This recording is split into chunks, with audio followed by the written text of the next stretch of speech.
Il nous faut être moins investi dans le besoin d'être sûr et plus curieux au sujet de ceci n'est pas une menace. Si j'écoute mon intuition, c'est juste une invitation à faire quelque chose différemment. Donc, admettons que je sois sur la route et que mon intuition me dise change et pars dans cette direction-là.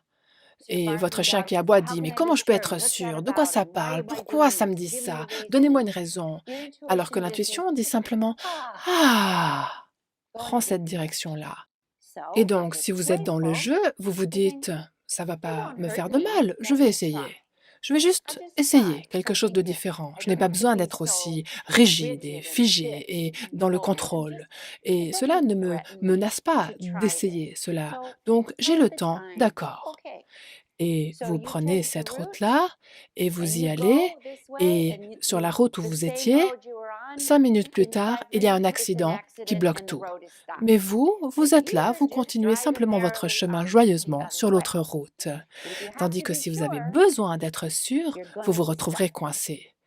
Alors, je comprends que ceci vous invite à faire quelque chose qui rend votre cerveau nerveux et c'est pour cette raison-là que vous devez être dans le jeu et le faire de façon ludique, sans avoir besoin d'être dans le contrôle. Donc, commencez par des petites choses. Je reçois l'intuition d'appeler un ami ou une amie. Appelez, ce n'est pas dangereux. Voyez, soyez curieux. Pourquoi? Je ne sais pas. Je vais simplement me laisser surprendre plutôt que de me dire pourquoi l'appeler? C'est pas logique. Parce qu'en faisant cela, vous fermez l'opportunité. Donc, remplacez le contrôle par la curiosité.